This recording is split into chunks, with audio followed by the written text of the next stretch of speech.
Hello everyone, welcome back to my YouTube channel Biology Colony. In this video, we are going to discuss GATE PYQ questions of Zoology 2019. So the first question is, which one of the following animals possess two-chambered heart? First option is chameleon, second is peacock, goldfish or blue whale. Well, the answer is goldfish because it belongs to superclass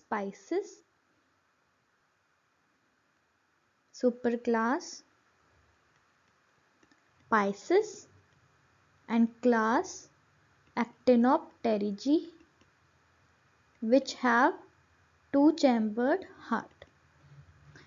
And blue whale belongs to Mammalia or class Mammalia, peacock to class Aves, and chameleon in class Reptilia. They have three-chambered heart, while they have four-chambered heart. So as you can see from this diagram taken from R.L. Kotpal, the fishes have two-chambered heart, while amphibians have three-chambered heart, reptiles have three-chambered heart, aves or birds have four-chambered heart, while mammals also have four-chambered heart. Next question is, in eukaryotic chromatin organization, which one of the histones seal off the nucleosome at the location at which linker DNA enters and leaves the nucleosome? H1, H2A, H2B, H3 or H4? Well, the answer is H1. आप देख सकते हैं इस diagram में ये जो octamer है या फिर ये जो न्यूक्लियोसोम है इसमें हिस्टोन से बना हुआ होता है ये, और इस पे जो ये डीएनए फोल्डेड है या कॉइल्ड है वो जब दूसरे न्यूक्लियोसोम से यहाँ पे जाके जब मिलेगा तो ऐसे कॉइल करेगा और इसके बीच में जो डीएनए का सेगमेंट है उसको हम बोलते हैं लिंकर डीएनए, और यहाँ पर लिंकर डीएनए पे एक H1 हिस्टोन प्रेजेंट है. So histones are by far the most abundant proteins associated with eukaryotic DNA. ये 5 तरीके के होते हैं जिसमें से H2A, H2B, H3 and H4 core बनाते हैं हिस्टोन का. These are the core histone जो कि न्यूक्लियोसोम का कोर स्ट्रक्चर में प्रेजेंट होते हैं और इनकी 2 कॉपीज प्रेजेंट होती है each. So it is an octamer. So histones H1 is not part of the nucleosome core particle. Instead, it binds to the linker DNA and it is referred to as the linker histone.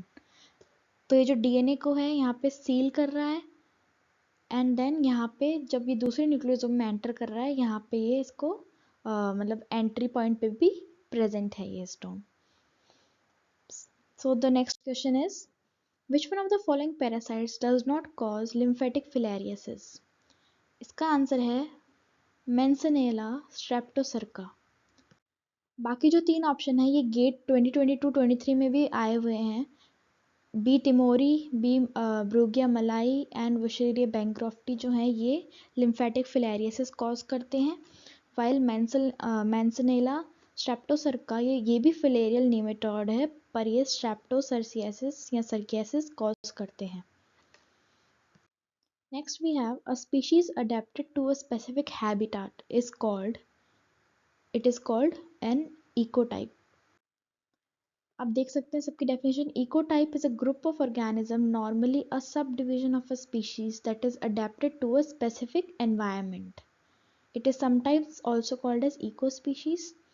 ये distinct geographical variety में present होते हैं. Population और race अलग अलग हो सकती हैं within a species और ये सारे स्पेसिफिक एनवायरमेंटल कंडीशंस में अडेप्टेड रहते हैं. ऐसे ही बायोम क्या है? Biome is an area classified according to the species that live in that location. Examples क्या हैं? Rain forest, grassland, coniferous forest, tundra, deserts, ये सारे क्या हैं? बायोम के एग्जाम्पल हैं. अगर हम देखें तो अमेजोन रेन फॉरेस्ट जो साउथ अमेरिका में प्रेजेंट है ये सबसे लार्जेस्ट रेन फॉरेस्ट बायोम है in the world. Then we have niche. Niche is like a job of an organism that it plays in a community. Yeah, role it plays in a community. A species niche encompasses both the physical and environmental condition it requires and the interactions it has with other species. Then we have ecotone. Ecotone is a transition area between two biological communities where two communities meet and integrate. It may be a narrow, मान लीजिए कि ये दो जो हैं communities हैं, यहाँ पर जो मिल रही हैं कम्युनिटीज़ वो है ecotone. It is a transition area between the two communities. Next question is, the phylum that is characterized by the animals having a water vascular system is Cnidaria, Annelida, Mollusca या Echinodermata. Answer is Echinodermata. These have unique system for gas exchange, nutrient circulation and locomotion. तो ये तीन जो functions हैं ये perform किए जाते हैं by the water vascular system. आप देख सकते हैं यहाँ पे central ring canal present है और फिर यहाँ से रेडियल कैनाल्स लेटरल कैनाल्स निकल रहे हैं. देन वाटर जो है एंटर करता है थ्रू द मेड्रिपोराइट से एंटर करेगा and then it reaches the tube feeds. तो ट्यूब फीड जो है they protrude through openings in the endoskeleton and they may be contracted and expanded, and this system allows for slow movement but great deal of power as witnessed when the tube feet latch onto opposite halves of a bivalve mollusk like a clam and slowly but surely pull the shells apart exposing the flesh within. तो जो clams होते हैं जो close रहते हैं ऐसे shells में, तो उनको भी ये जो है ओपन अपार्ट कर सकते हैं. तो इतनी एनर्जी होती है इनमें. So the answer is echinoderms. The finches on the Galapagos Islands have widely differing beaks adapted to their diets. This is an example of adaptive radiation. जो डार्विन ने जो गैलापागोस आइलैंड पे फिंचेस ऑब्जर्व की थी उनमें देखा गया था कि हर किसी की जो बीक है उसका स्ट्रक्चर डिफर कर रहा है. वो एक ही आइलैंड पे रहते हुए भी अलग अलग जो है उनका नीश है, अलग अलग जो उनके फीडिंग के जो हैबिट्स हैं वो देखे गए.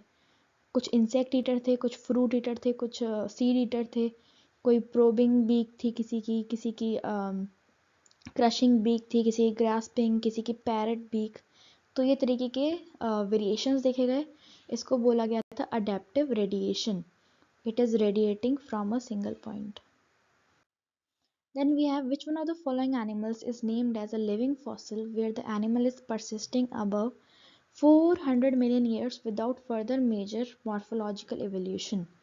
King crabs, porcelain crabs, horseshoe crabs या hermit crabs? Answer is horseshoe crabs. इसको साइंटिफिक नेम है इसका limulus. और इसमें देखा गया है कि कोई भी चेंजेस नहीं आए हैं. जो 400 मिलियन ईयर्स भी वो ऐसा ही दिखता था, अभी भी ऐसा ही दिखता है. आप देख सकते हैं living fossils are they bear strong similarity with the species which had before been identified only through the fossil record. मतलब जो इनके ancestors थे उनकी तरह ये प्रॉपर्टीज शो करते हैं और वो अभी भी इसको रिटेन करके रखे हुए हैं. तो ये लिविंग फॉसिल्स हैं. इसके और भी एग्जांपल्स हैं.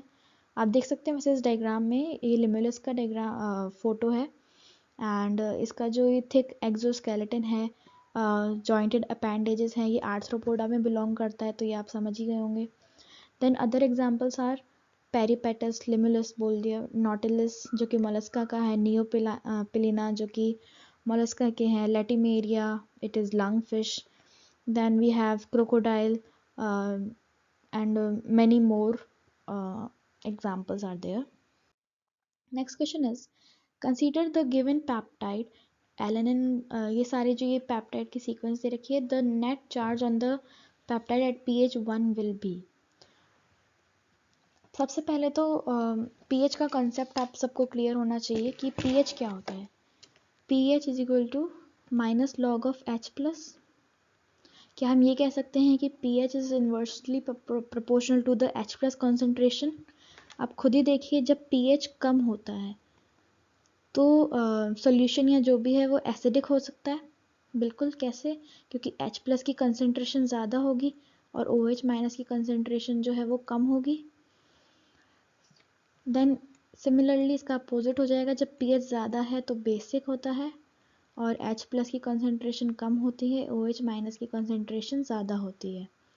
अमाइनो एसिड का स्ट्रक्चर भी आप लोगों को पता होगा, ये जनरल बेसिक स्ट्रक्चर जो है, जब पीएच जो होगी कम होगी या एसिडिक पीएच होगी तब क्या होगा, जो NH2 है ये NH3 प्लस में कन्वर्ट हो जाएगा क्योंकि ये H प्लस गेन कर लेगा। देन जब पीएच जो है ज़्यादा होगा मतलब कि बेसिक है तो H प्लस छोड़ने की टेंडेंसी इसमें ज़्यादा होगी, तो ये COO माइनस में कन्वर्ट हो जाएगा। देखिए यहाँ पे दे रखा है, क्या हम इसको ऐसे लिख सकते हैं, एलेनिन, सबसे पहले तो हमें ये देखना है कि हम एसिडिक जो है अमाइनो एसिड उसको सेलेक्ट करें। तो क्या है, ग्लूटामेट है, एस्पार्टिक एसिड है, एस्पार्टिक एसिड है, फिर एक और एस्पार्टिक एसिड है और फिर COOH। इनके R ग्रुप अगर हम देखें तो उसमें COOH लगे हुए सब में, ठीक है। अभी भी मैंने बताया कि pH क्या है, 1 है, मतलब pH क्या है, एसिडिक है। क्या H प्लस ज़्यादा है, बिल्कुल ज़्यादा है। आप देख सकते हैं जो R ग्रुप्स है वहाँ पे COOH है, तो क्या ये हाइड्रोजन गेन करेगा, बिल्कुल नहीं करेगा। पर कौन गेन कर सकता है हाइड्रोजन, ये जो NH2 ग्रुप है। तो हमें क्या मिलेगा, NH3 प्लस, फिर इन पे क्या कोई चार्ज रहेगा अमाइनो एसिड्स पे, बिल्कुल नहीं रहेगा। सिर्फ जो है ये NH3 प्लस पे चार्ज आया है, तो टोटल चार्ज, नेट चार्ज कितना रह जाएगा, +1 का। इस पे 0, इस पे 0, इस पे 0, इस पे 0, और जो न्यूट्रल अमाइनो एसिड्स हैं एलेनिन या ग्लाइसिन, ये सब क्या रहेंगे, इन पे भी चार्ज 0 ही रहेगा। अगर मान लीजिए pH ज़्यादा दे रखा होता, मतलब बेसिक होता, तो क्या होता, H प्लस यहाँ पे लूज़ करने की टेंडेंसी ज़्यादा होती, तो हमें COO माइनस पे मतलब COO पे चार्ज मिलता, तो फिर माइनस में जाते चार्जेस, ठीक है। हो सकता है -1 होता, -2 होता, या फिर वो न्यूट्रल आउट होके कुछ ऐसा चार्ज बन जाता। तो ये जो चार्जिंग, ये जो कॉन्सेप्ट है ये बहुत इंपॉर्टेंट है, गेट के बेसिस पे बायोकेमिस्ट्री में भी ये पूछा जाता है अगर आप बायोकेमिस्ट्री वाला पेपर लेते हैं तो। So the next question is, the total number of complementary determining regions CDRs in the functional form of an IgM antibody is।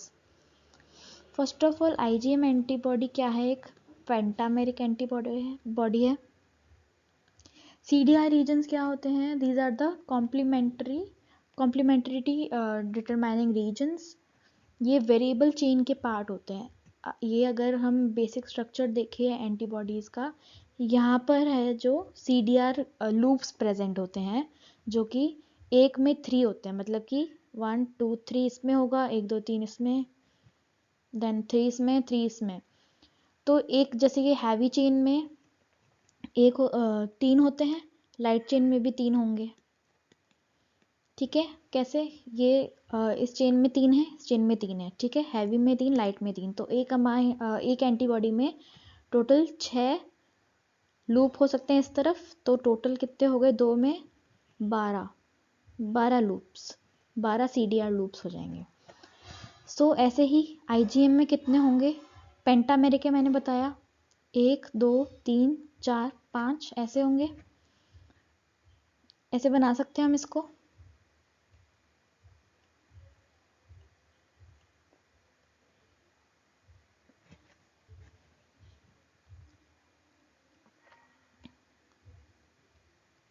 एक 2 3 4 5, अब 3 यहाँ, 3 यहाँ, 3 यहाँ, 3 यहाँ, 12 12 12 12 12, तो 12 इंटू 5 कर दें सीधे, तो 60 CDRs इस पे प्रेजेंट है, आंसर विल बी 60। तो आंसर क्या है, 60 CDRs।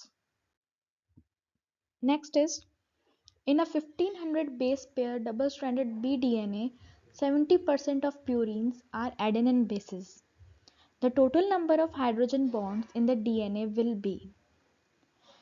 सबसे पहले तो प्यूरिन्स कौन कौन से होते हैं, एडेनिन एंड गुआनिन।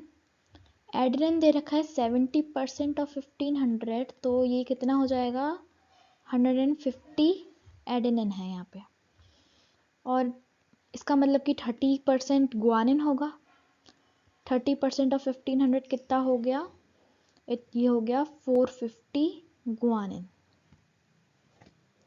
अब आप जानते हैं कि एडेनिन जो है 2 हाइड्रोजन बॉन्ड बनाता है थायमिन के साथ, और गुआनिन जो है 3 हाइड्रोजन बॉन्ड बनाता है साइटोसिन के साथ। तो इससे हम नंबर ऑफ हाइड्रोजन बॉन्ड पता कर सकते हैं कैसे। 1050 एडेनिन है और ये बना रहे हैं 2 हाइड्रोजन बॉन्ड्स, तो कितना हो गया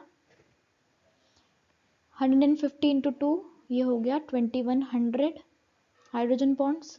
सिमिलरली यहाँ पे देखें 450 है गुआनिन, तो ये बना रहे हैं 3 हाइड्रोजन बॉन्ड, एंड ये हो रहा है 1350। जब हम इसको ऐड कर देंगे तो आ रहा है 3450 या 3450 हाइड्रोजन बॉन्ड्स। तो आंसर है 3450। Easy. Next question is match the given vitamins in column 1 with the related protein in column 2। Vitamin C ये है प्रोलाइल हाइड्रोक्सिलेज। देन विटामिन के ये क्लॉटिंग से रिलेटेड है, तो thrombin. Vitamin A rhodopsin, that is for visual protein. Then we have vitamin B1, that is pyruvate dehydrogenase. So the answer is A4, B1, C3 and C2 and D3. A. Option A. Next question is match the following terms in column 1 with the appropriate explanation in column 2. Spliceosome. Well, it is a post transcriptional modification. Transcription के बाद ही spliceosome का काम आता है. Then we have peroxisome. It is involved in the metabolism of long chain fatty acids. मैंने बताया था कि ये functions जो हैं बहुत important है organelles के, या जो भी structures हैं उनके आपको याद होने चाहिए. Then we have lysosome. Well, these are the cell scavengers. जो भी dead cells होते हैं उनको ये lyse करके जो है degrade करने का काम करता है. Then we have centrosome. It is made up of microtubules. ये एक तरीके के microtubules से बने हुए हैं. 9+2 formation होता है. So answer is A का 4, B 2, C1 and D 3. D option is correct. Next question is match the respective behavior given in column 1 with the appropriate explanation in column 2. First is agonistic behavior. Agonistic behavior, agonist का मतलब होता है to fight. तो इसका option third हो सकता है aggressive behavior of individuals within a population. और ये कब शो करता है ऑर्गेनिज्म, जब वो टेरिटरी अपनी हासिल करना चाहता है, टेरिटरी के लिए जब फाइट होती है. Then we have hierarchical behaviour. Hierarchical behavior is the existence of different levels of dominance within population. ठीक है, जो ओल्डर होते हैं उनका ज़्यादा स्ट्रॉन्ग जो रोल होता है जो क्या बोलते हैं हायरार्की में, या जो अपनी प्राइड होती है या जो कम्युनिटी है, तो क्या होता है कि डिफरेंट लेवल ऑफ डोमिनेंस मिलती है पॉपुलेशन में. Then we have altruistic behaviour. It is individual behaviour where fitness of other increases at expense of self. ये क्या है, सेक्रीफाइशियल बिहेवियर है.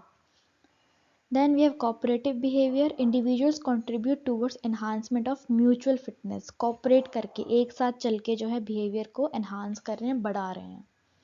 सो ए का 3, इधर भी है, बी का 4, यस इधर भी है, सी का 1 है. ठीक है, so answer is B. Closure of neural tube during neurulation is the process by which neural tube eventually forms a closed cylinder that separates from surface ectoderm. Which one of the following terms is linked to the failure in the closure of entire neural tube, that is brain and spinal cord over the body axis? Well, the answer is craniorachis. होता क्या है कि इसमें neural tube के formation में जो brain और spinal cord है वो एक्सपोज रह जाते हैं, इनकी कवरिंग नहीं हो पाती। तो आप ये देख सकते हैं, मान लीजिए ब्रेन है, ये बाकी की बॉडी है एक्सिस है, ये बॉडी एक्सिस है, और यहाँ पे जो है ये एक्सपोज्ड एरिया रहता है, ब्रेन और स्पाइन का एरिया जो है वो एक्सपोज्ड रहता है, इसको बोलते हैं हम craniorachischisis. Answer is A. Which one of the following factors does not contribute to allopatric speciation? A. The isolated population is exposed to different selection pressure as compared to parent population. ये सही है. A population becomes geographically isolated from the parent population. बिल्कुल. There is a gene flow between the two separated population. बिल्कुल नहीं. Gene flow नहीं हो पाएगा क्योंकि एक geographical barrier create हो जाता है. ये geographically isolated हैं तो एक दूसरे के पास पहुंच नहीं पाएंगे. Genetic drift occurs between the two separated population. बिल्कुल. So answer is C. C is not correct.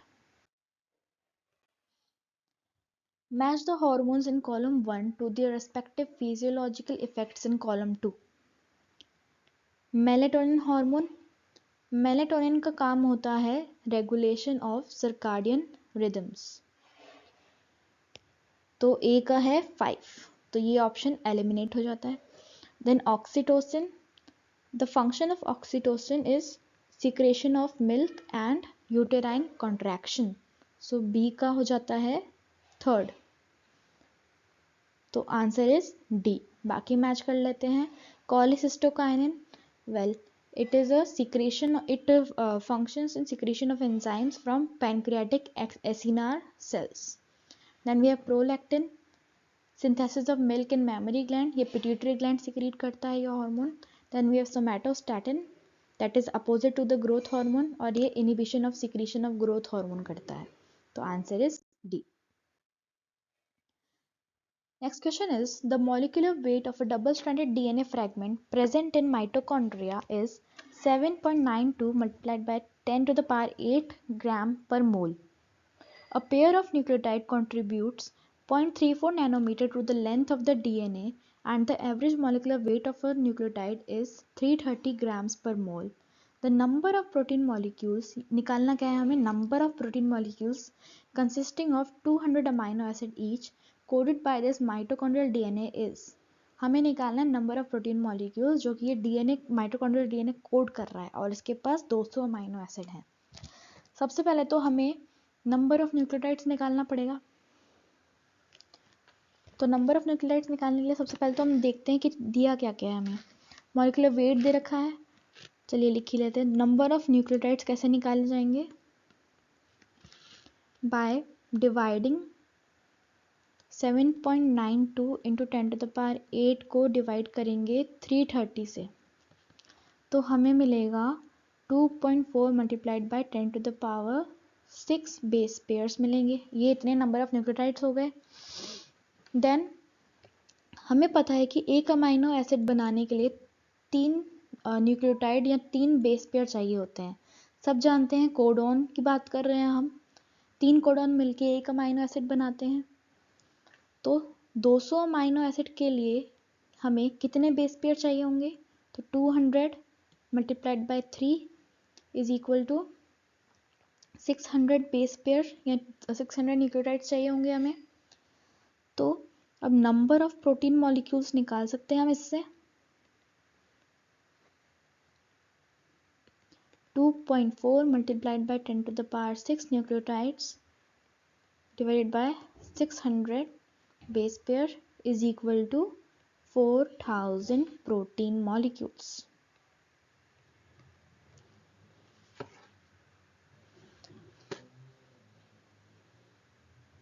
So the answer is 4000.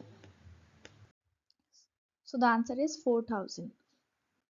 Next, an enzyme that follows Michaelis-Menten kinetics catalyzes the conversion of 35 micromolar substrate into product with a reaction velocity of 10 micromolar per second.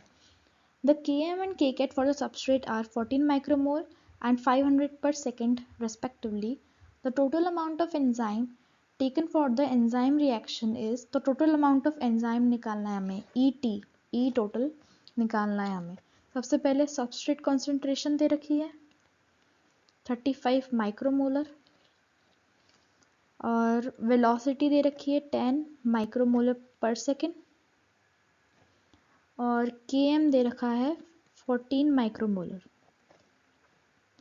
और K cat है हमारे पास 500 second inverse. हमें निकालना है ई total का concentration. हम जानते हैं कि माइकलिस मेंटेन इक्वेशन क्या कहती है, v velocity is equal to v max into substrate concentration divided by Km plus substrate concentration. हमें v मैक्स निकालना है। सबसे पहले हमें वेलोसिटी दे रखी है, हमें v मैक्स भी नहीं पता है, तो v मैक्स कैसे निकलेगा, v max is equal to v into क्या हम लिख सकते हैं Km plus s divided by substrate concentration. तो कितना आ रहा है 10 into 14 plus 35 divided by 35 is equal to 10 into 49 divided by 35 is equal to 14 micromole per second आ रहा है। आप सॉल्व करके देखिए, यही आ रहा होगा। देन हमें निकालना है क्या चाहिए, हमें ई टोटल चाहिए। तो हम एक जानते हैं कि K cat is equal to V max by E T एक फॉर्मूला होता है ई टोटल। तो ई टोटल हम निकाल सकते हैं इससे, वी मैक्स डिवाइड बाई के कैट, तो 14 micromole per second divided by 500 second inverse.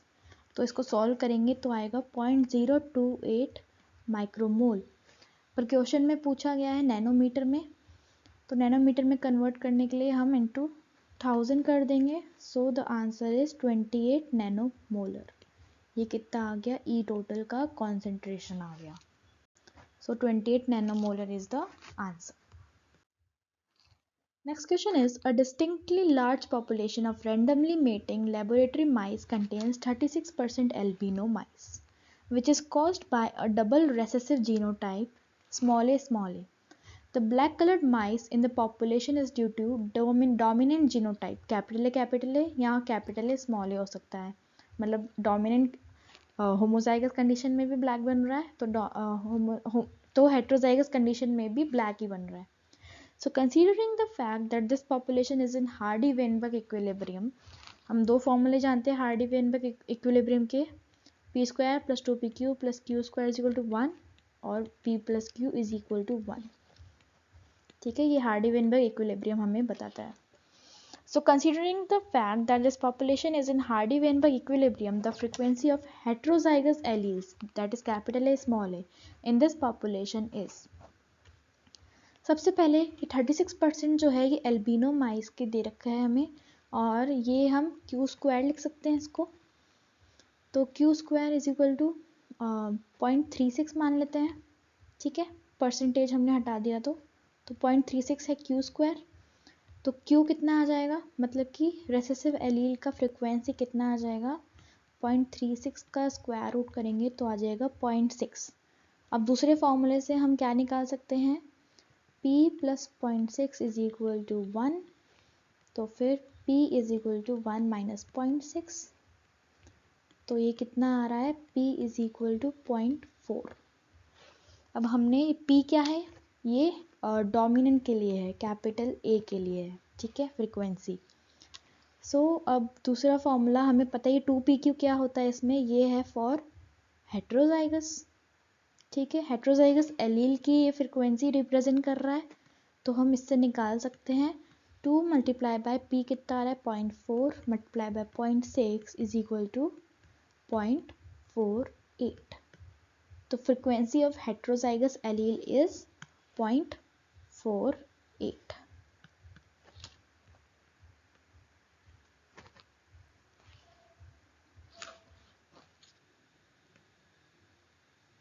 Next question is, so the last question is, a genetic cross was made between homozygous wild-type males and triple mutant females of Drosophila melanogaster. Then the F1 females were back crossed to the triple mutant females which resulted in the following progenies. तो ये F2 progenies दे रखी है हमें. Order of gene दे रखा है BAC है. हमें निकालना क्या है? Map distance between B and C. First of all हमें पेरेंटल आइडेंटिफाई करने पड़ेंगे. जो कि ज़्यादा फ्रिक्वेंसी वाले होते हैं वो पेरेंटल होते हैं, जिनकी कम फ्रिक्वेंसी होती है वो डबल क्रॉसओवर्स होते हैं. देन हमें देखना है कि सिंगल क्रॉसओवर्स तो हैं ही हैं, बट ये ए और बी के बीच में है या बी और सी के बीच में है, या सॉरी बी और सी के बीच में तो नहीं हो सकते. देखिए ये है BAC. हमें इन दोनों के जो मैप डिस्टेंस है उसको ऐड करेंगे तो जाके B एंड C के बीच में हमें मैप डिस्टेंस मिलेगा. ठीक है, ये तो एविडेंट है. तो B और A के बीच में हमें सिंगल क्रॉसओवर देखने पड़ेंगे और A और C के बीच में देखने पड़ेंगे. तो अब हम ये कैसे देख रहे हैं, यहाँ देखिए. अगर हम इसको इस तरीके से लिख दें BA+C, जो इसके ऑर्डर के बेसिस पे हम लिख दें इसको सबको, देन वी हैव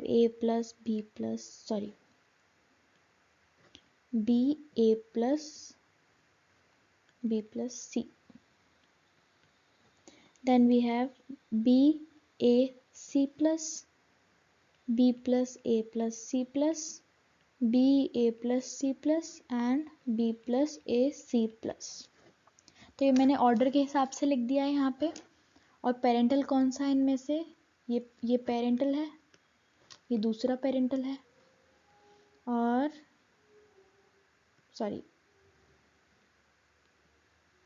ये दूसरा पेरेंटल है B plus A plus C plus. ये है DCO और ये वाला भी है DCO, डबल क्रॉसओवर. अब हमें क्या करना है, एक एक को लेना है, एक एक सिंगल क्रॉसओवर को लेना है और पेरेंटल के साथ उसको कंपेयर करना है. कैसे? आप देख सकते हैं फर्स्ट हम अगर ये वाला ले रहे हैं तो B+AC, BAC ये कॉमन है. ठीक है, तो मतलब क्रॉसओवर किसके बीच में हुआ है? B प्लस और A, मतलब A और B के बीच में हुआ है. तो ये single crossover between A and B है. सिमिलरली अगर हम नेक्स्ट लेते हैं B+A+C, तो ये A प्लस B प्लस, और अगर हम पेरेंटल के साथ इसको कंपेयर करते हैं A प्लस B प्लस. ठीक है, ये सेम है. और A और C क्या है? डिफरेंट जा रहे हैं. यहाँ पे A प्लस C है, यहाँ पे A प्लस C प्लस है. तो हम कह सकते हैं कि ये SCO between A and C है. देन दूसरा BAC प्लस. अब इसको पेरेंटल के साथ कंपेयर करते हैं इस वाले के साथ, तो क्या आ रहा है? B एंड A सेम है, C बदल रहा है. तो ये भी किसके बीच में है? A एंड C के बीच में है ये सिंगल क्रॉसओवर. तो बाकी बचा हुआ कौन सा हो गया? SCO between A and B. कैसे? BA plus C plus. अब इसको हम कंपेयर करेंगे तो A plus C plus same है, वाइल B जो है वो चेंज हो रहा है. तो हमें ये मिल गए. अब हमें फॉर्मूला पता है क्या होता है? Single crossovers plus double crossovers divided by total individuals. अगर सेंटीमॉर्गन में चाहिए तो मल्टीप्लाई बाय 100 कर देते हैं. ठीक है, तो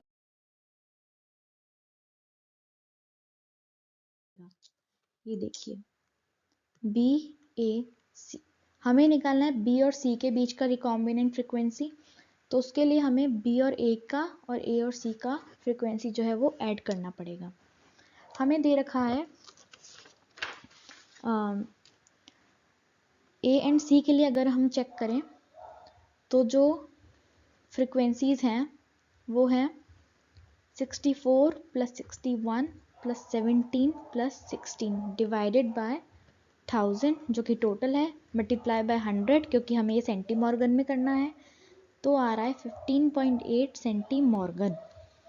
और हम B एंड A के लिए अगर निकालेंगे तो 115 plus 99 plus 16 plus 17 multiply by 100 divide by 1000 किया तो कितना आ रहा है? 24.7 सेंटीमॉर्गन. अब हमें B एंड C के बीच में अगर निकालना है तो इनको ऐड करना पड़ेगा और फाइनली हमारे पास आ रहा है 14.5 सेंटीमॉर्गन.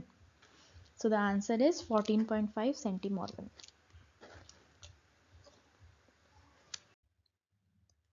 Thank you for watching this video. Do subscribe to my YouTube channel and stay tuned for more such videos. Bye.